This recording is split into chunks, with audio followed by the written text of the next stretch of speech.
Jalen, yesterday we talked about the Sarver punishment and the Sarver investigation results, and just across the league, there was a feeling that it wasn't enough. And League Commissioner Adam Silver addressed it in a press conference, and here's what the commish had to say. I have certain authority by virtue of this organization, and that's what I exercised. I don't have the right to take away his team. I don't want to rest on that neat legal point because, of course, there could be a process to take away someone's team in this league. It's very involved, and I ultimately made the decision that it didn't rise to that level. But to me, the consequences are severe here. So he's a lawyer. He's just really good at sort of explaining things. But even after that, there was LeBron's reaction saying it's not enough and there's no place in the league for him. And it wasn't just LeBron, it was Chris Paul as well, and many others sort of voicing their disappointment in this punishment for Sarver. Now, it's sort of like it's public opinion at this point that this was not enough. But you heard Commissioner Silver. What do you think he could have done differently, or what do you think should be done now? Well, Commissioner Silver, his wrists are handcuffed because, as he mentioned, like the owners are his bosses. Mm-hmm. So if they want him out, they can get him out. If they want another owner out, they can vote another owner out. But Adam Silver can't do that. So much he can do. Correct. And so you remember the Dukes had just a good old boy. It feels a little bit like that. I know what you're getting at here. I mean, and here's the thing, though. There's only one black owner in the league, and he just so happens to be arguably the greatest basketball player of all time. Mm-hmm. Black majority owner, yep.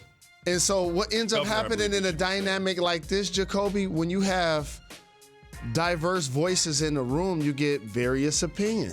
How many minority women own teams? 0. Okay, so that means they're not represented at the table. Let's just look at what the investigation found Sarver to be guilty of. On 5 separate occasions, whether he's recounting what someone else said or whatever, he used the N-word. How many times? 5 that were sort of like corroborated. So that means if you heard 5. Exactly. Okay, and there's also inequitable treatment of women and sort of like discussing women's appearances and saying negative things about women that just had children in the workplace. They got naked in the training room. And another, yes, there's some strange behaviors towards male employees as well. And when you think about the N-word, the majority of the NBA is 75% black. And 100% of the WNBA team that he owns is women. It just feels like that there should be a more severe punishment. I agree with LeBron. There is no place in those two leagues for an owner that has been investigated and found guilty of this misconduct. I agree. And Donald Sterling is somewhere like, so all they needed was audio? It's a tape. It's just a tape. So this is a perfect example of when someone apologizes, Jacoby. And I always tell you, I don't go by what people say. I go by if they would do it again. And in this case, the punishment doesn't fit the crime because in theory, he never truly owned what he did, and he's not truly being punished for what he did. So in other words, if we had audio of him saying it, i.e. being caught, then the punishment would be more severe. But we can still understand and know that it happened, but the punishment isn't as severe. It's a slap on the wrist. Thanks for watching ESPN on YouTube. For live streaming sports and premium content, subscribe to ESPN Plus right now.